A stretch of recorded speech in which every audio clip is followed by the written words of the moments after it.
Sé con Carmen Aristegui.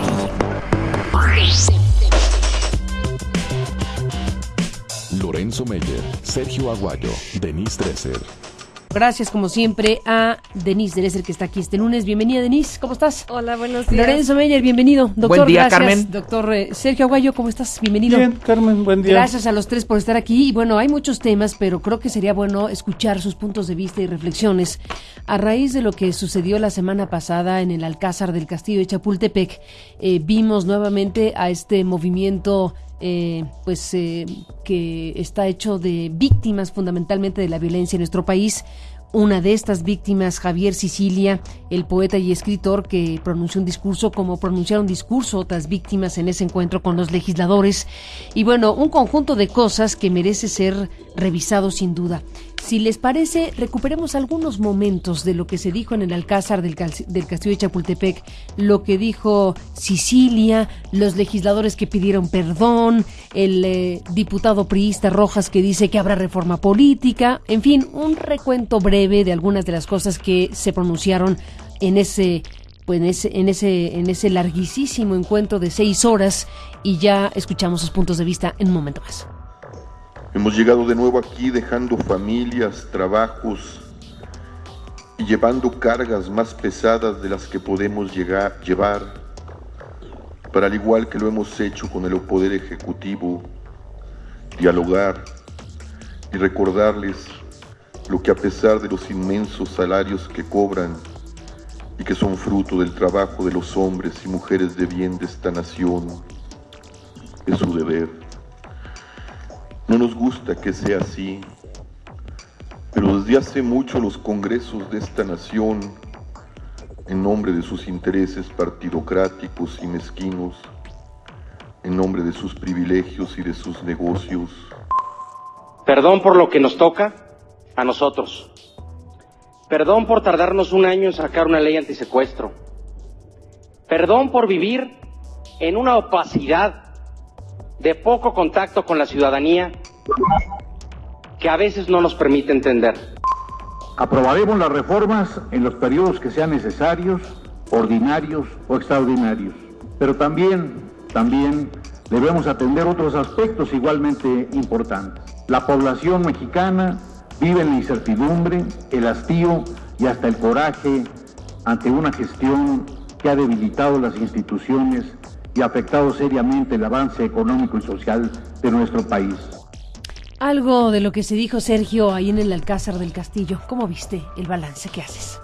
Mira, son 3 momentos muy claros o 3 actos en esa larguísima reunión. Primero, el reproche, claro, duro, directo, acompañado de exigencias y presentado por víctimas y representantes de organismos civiles. El segundo acto es la contrición, muy cristiana, muy a tono con el momento. Los diputados, quién más, quién menos, pidiendo perdón, varios pidieron perdón, todos reconocieron pues que eran omisos en su trabajo. Viene el receso. Después del receso se afloja el ambiente y viene una etapa de búsqueda de un terreno común en el cual todos los legisladores prometen, cada quien promete lo que quiere o lo más cercano a su corazón, pero todos prometen, todos dicen, yo estoy de acuerdo con esto, mi fracción hará esto o aquello, insinúan descalificaciones a los otros, no los nombran, eso sí son muy cuidadosos para mantener el ámbito de concordia, y en ese sentido lo ausente, y lo apunta muy bien Javier Corral en su blog, en su página, cuando dice que lo que faltó es el cuándo, los detalles, es decir, no hay precisión de parte de los legisladores. Y aquí, si uno revisa con cuidado, además de escuchar el evento, las 140 cuartillas de la versión estenográfica, es evidente que hay ahí una tensión estructural, porque más allá de la voluntad individual de los legisladores, y creo que la mayoría de ellos fueron auténticos en ese momento, pero todos insinuaban el problema de fondo que atenaza o los problemas de fondo, Menciono dos simplemente que se relacionan. El primero es la terrible fragmentación del poder. No solo en partidos, gobernadores, poderes fácticos, sino incluso al interior de los partidos, en las tribus o los grupos o como se llamen. Es decir, estamos ante un poder fragmentado en el cual no hay polos de aglutinación de fuerzas. En segundo, está la trampa en la que están metidos los legisladores, y lo puso muy bien Jesús Reyes Heroles en 1977, cuando presumía a diferentes interlocutores verbalmente que él había metido 100 jilgueros de muchos colores en la Cámara de Diputados. Y esa es la impresión que dejan.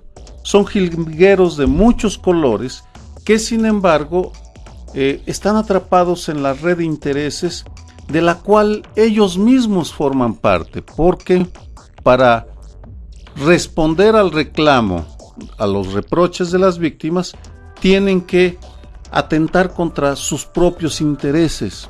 Y es ahí donde está uno de los límites principales. Ahora, mi opinión, mi deseo es que se cumpla la mayor parte de aquello que se comprometieron a empujar. Es necesario, porque una de las víctimas lanza una frase que me parece una señora de Ciudad Juárez, si mal no recuerdo el nombre, no lo tengo en este momento registrado, pero dice muy claro: el tiempo se nos está acabando. Y creo que en esa frase captura el futuro. A las víctimas y a la clase política se nos está acabando el tiempo. Yo no sé si eso lo entiendan bien a bien la clase política, pero en todo caso fue una ópera un ritual de 6 horas de duración en la cual está capturado el drama de el México de la actualidad, que se divide entre víctimas y legisladores o clase política metidos en búnkers impermeables, en pajareras, en donde se cantan a sí mismos, adornándose con múltiples colores. Denise, ¿estuviste ahí? Sí, yo estuve ahí. Y lo que vi fue una especie de escenografía en la que 2 barcos se pasan en la noche y no hay realmente un sentido de conexión, de interlocución, agendas distintas, visiones distintas y muy difícil la posibilidad del encuentro. Porque vi ahí a un movimiento encabezado por Javier Sicilia que tiene objetivos cada vez más claros, cada vez más articulados. Llega con un discurso de dolor y de exigencia, pero también con propuestas muy prácticas, propuestas concretas como la reforma política, un auditor para la policía, una comisión de la verdad, un fondo de apoyo para las víctimas. Y frente a estas exigencias legítimas todas y emblemáticas de lo que está ocurriendo en el resto del país, porque quienes llegan ahí de alguna manera son arquetipos, son prototipos de situaciones de desaparición, de asesinato, de injusticia, de impunidad, de desatención por parte de la autoridad que se dan a lo largo del país. Y vi ahí a legisladores que más allá de pedir perdón, tenían muy poco que aportar, muy poco que decir. Sí, Ríos Peter por primera vez se compromete a que el PRD apoyaría la reelección, y algunos hablan de la necesidad de aprobar reformas, pero como bien decía Javier Corral, y lo dijo aquí Sergio, no se comprometen a cuándo. No hay tiempos, no hay compromisos en cuanto a la discusión de las propuestas presentadas, que filosóficamente todos dicen estar de acuerdo en esa reunión. Y me parece que ahí en el castillo es una mesa, se instala como una especie de mesa cuadrada y el centro está vacío, hay unas plantas, en fin. Creo que ahí hay un enorme elefante dentro de la habitación, ese elefante invisible, que es la oposición priista a la reforma política. La oposición del priismo a darle más poder a los ciudadanos, que es una parte esencial, integral, de la agenda de Javier Sicilia y el Movimiento por la Paz y la Justicia. Y sabemos que ahí, detrás de eso, hay toda una postura política del priismo que siente que ya va encarrilado hacia Los Pinos, no tiene por qué hacer concesiones, siente que si hace estas concesiones dañaría eventualmente su objetivo, que es recentralizar el poder, sobre todo en la figura de la presidencia, y esta exigencia de cosas como el referéndum, el plebiscito, las candidaturas ciudadanas, la reelección, corren absolutamente en contra de esa agenda priista, y el PRI es hoy el que lleva la batuta dentro de la Cámara de Diputados. Lorenzo Meyer, ¿tú qué viste en todo esto? Estas 6 horas, este nuevo encuentro, después de que se vivió el encuentro con el Ejecutivo ahí mismo en el Alcázar del Castillo de Chapultepec. ¿Cuál es tu balance? Pues yo echaría la mirada hacia atrás, Carmen. Yo veo a partir de 94 2 discursos que realmente contrastan con el dominante. Veo el discurso del EZLN en 94 y lo uno al de Javier Sicilia. Son 2 formas de enfrentar la política que hicieron ver al discurso normal, cotidiano, a ese que estamos acostumbrados nosotros, como totalmente irrelevante, insulso, gris.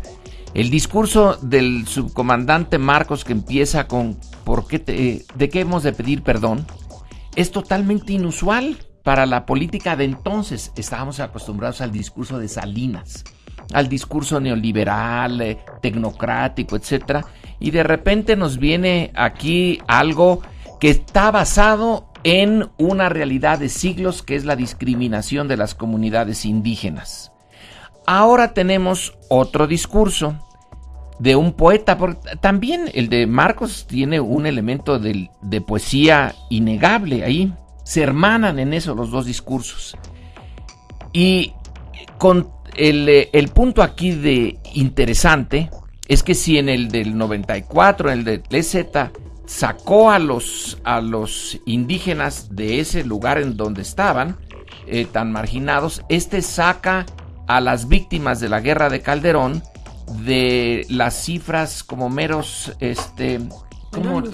pero además como se les llama víctimas daños colaterales, y los pone en el centro.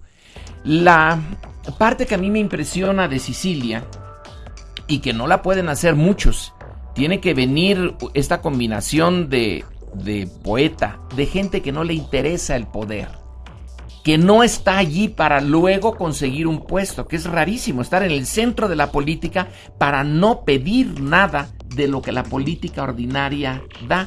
Y el hecho de el asesinato de su hijo, que esa parte es la que también lo apoya, y entonces deslegitima a todos. Esto sí es nuevo. El subcomandante hace sus discursos desde la selva. Los hace en su cara. Eso no lo habíamos tenido nunca en México. Y después los que abraza le diga y los besa. A Calderón, al presidente, se le dice en su cara que no se le cree, que su política no es la adecuada. Y eso no se le había dicho a nadie. Yo no recuerdo, hay una película así cara a cara de Viva Zapata, una norteamericana, donde Marlon Brando, encarnando a Zapata, se enfrenta a Don Porfirio. Bueno, pero eso no pasó. Esto sí pasó.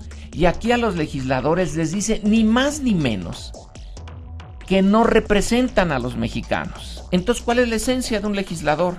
¿Cuál es la esencia de la democracia representativa? La soberanía, que somos todos nosotros en conjunto.